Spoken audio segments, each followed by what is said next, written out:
Bonjour les amis. Alors aujourd'hui nous retrouvons l'évangile de Jean au chapitre 1er, les versets 19 à 28 pour parler du Baptiste. Et voici quel fut le témoignage de Jean lorsque de Jérusalem les Juifs envoyèrent vers lui des prêtres et des Lévites pour lui poser la question « Qui es-tu » Il fit une déclaration sans restriction, il déclara tout de suite « Je ne suis pas le Christ ». Alors ils lui demandèrent « Mais qui es-tu ? Es-tu Élie ?» Répondit « Non, je ne le suis pas. »« Mais es-tu le prophète ?» Il répondit encore « Non. » Alors ils lui dirent « Mais qui es-tu ? Que nous apportions une réponse à ceux qui nous ont envoyés. Que dis-tu de toi-même » Alors Jean affirma « Je suis la voix de celui qui crie dans le désert, aplanissez le chemin du Seigneur, comme l'a dit le prophète Ésaïe. » Or, ceux qui avaient été envoyés étaient des pharisiens. Continuèrent à l'interroger en disant « Mais si tu n'es ni le Christ, ni Élie, ni le prophète, mais pourquoi baptises-tu » Alors Jean leur répondit « Moi je baptise dans l'eau, au milieu de vous se tient celui que vous ne connaissez pas. Il vient après moi, mais je ne suis même pas digne de dénouer la lanière de sa sandale. » Voilà, cela se passait à Béthanie, au-delà du Jourdain, où Jean baptisait. Alors, évidemment, on peut s'amuser de voir que le Sanhédrin envoie une délégation de prêtres et de Lévites, leurs aides, pour demander à Jean qui il est. Parce que, écoutez, n'oublions pas que Jean est né de Zacharie et que Zacharie était prêtre au temple. Donc, quand même, c'est évident qu'il savait qui était Jean. Le problème, il était plutôt de connaître la véritable nature de Jean le Baptiste. Voilà, la vraie question, elle est là. Et c'est bien le message de l'évangile de Jean, et de nous faire découvrir les vraies natures, et de Jean, le dernier des prophètes, et de Jésus, le Fils de l'homme. Donc, c'est de cela, effectivement, dont il s'agit. Il y a cette idée, là, voilà, c'est ce parallèle, voilà, qu'aime bien créer l'évangile de Jean, parallèle entre, effectivement, Jean-Baptiste et Jésus. Parallèle, mais parallèle et les différences. Vous voyez qu'ici, Jean va répondre 3 fois « Non, je ne suis pas ». Et plus loin dans l'évangile de Jean, on va découvrir Jésus qui va dire 3 fois « Je suis ». Je suis la lumière, je suis la vie, je suis la vérité et la vie. Voilà. Il va nous le dire 3 fois ce « Je suis ». Et donc, c'est évident que c'est en référence et en miroir avec les 3 noms que nous prononçons aujourd'hui.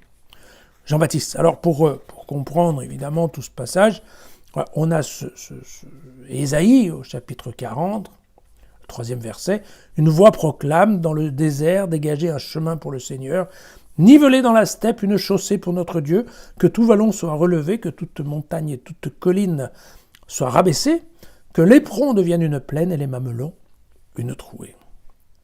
Alors la gloire du Seigneur sera dévoilée, et tous les êtres de chair ensemble verront que la bouche du Seigneur a parlé. » Voilà. Et donc, très clairement,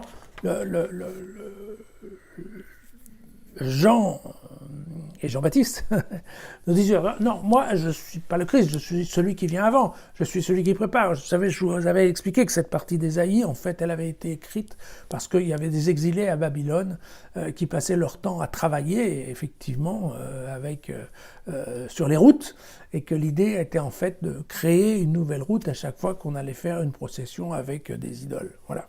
Et donc, Ésaïe leur disait « Mais vous inquiétez pas, il y a un jour où vous allez faire la route pour notre Dieu à nous. » Voilà. C'était ça le message d'Ésaïe que récupère de cette façon Jean. Et puis, alors après, concernant Élie, il avait été enlevé au ciel, et donc évidemment, comme on n'avait pas de cadavre, on pouvait toujours penser qu'un jour ou l'autre il allait revenir, et nous trouvons ça dans le 2e livre des Rois, au chapitre 2, le verset 11. Tandis qu'ils poursuivaient leur route tout en parlant, voici qu'un char de feu et des cheveux de feu les séparèrent l'un de l'autre. Élie monta au ciel dans la tempête. Quant à Élisée, il voyait, il criait « Mon père, char et cavalerie d'Israël !» Puis il cessa de le voir, il saisit alors ses vêtements et les déchira en deux. Donc, effectivement, on peut bien considérer qu'à partir de ce texte, Élie est monté dans toute son intégrité physique et que donc il pourra revenir. C'est un peu la même chose avec Moïse. Donc vous savez que Moïse, la Bible ne dit pas où il a été enterré et on ne sait pas, on n'a jamais, soi-disant, retrouvé les restes de Moïse, qui là encore une fois laisse une zone d'ombre qui peut permettre de penser qu'un jour ou l'autre il va réapparaître. On trouve ça dans le Deutéronome au chapitre 18. C'est un prophète comme toi que je leur susciterai du milieu de leurs frères, je mettrai mes paroles dans sa bouche. Et il leur dira tout ce que je lui ordonnerai. Voilà.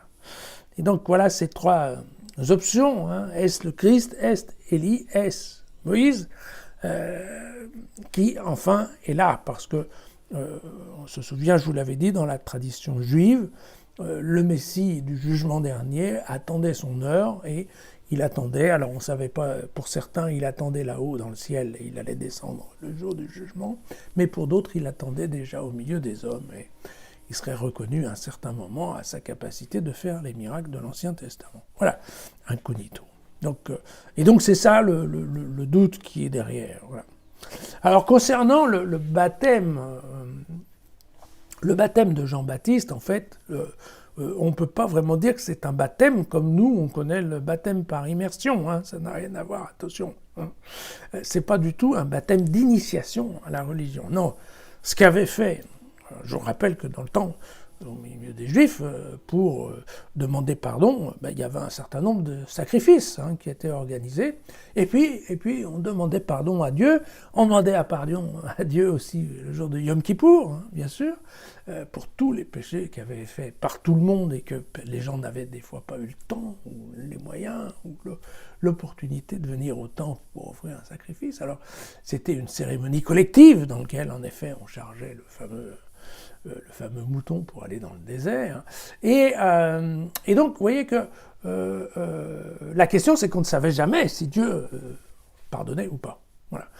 Mais ce que proposait Jean à l'époque aux personnes qui venaient le voir, c'était un baptême pour demander la rémission des péchés. C'est-à-dire, en fait, c'était quoi ? C'était une confession, avant tout, parce que l'idée était quand même que Dieu n'allait donner son pardon que à ceux qui auraient reconnu leur faute quand même.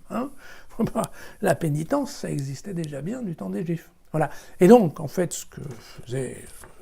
il est évident que Jean-Baptiste n'allait pas se superposer ou faire concurrence, en fait, à ses collègues du temple. Donc, il n'était pas question d'organiser des sacrifices ou de remplacer des sacrifices par une immersion dans le Jourdain. Non, ce qu'il proposait, c'était une séance de confession et à l'issue de laquelle, en fait, il faisait un rite de purification en se trempant dans l'eau. On a déjà vu dans le Lévitique et dans les Nombres que ça existait quand même beaucoup. Alors, en effet, c'est un rite de purification dans lequel, effectivement, donc le fidèle demande pardon et voilà, et c'est un pardon qui est assumé, proclamé. Voilà. Donc un petit peu une thérapie de groupe, je dirais, ou en tout cas une purification collective, en espérant qu'effectivement, le Seigneur écoute. Voilà. Et donc c'était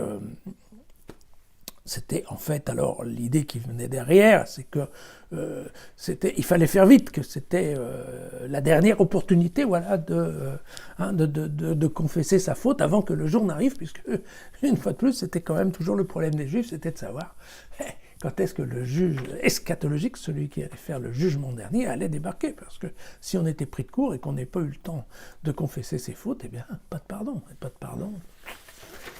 paradis. Voilà. À demain.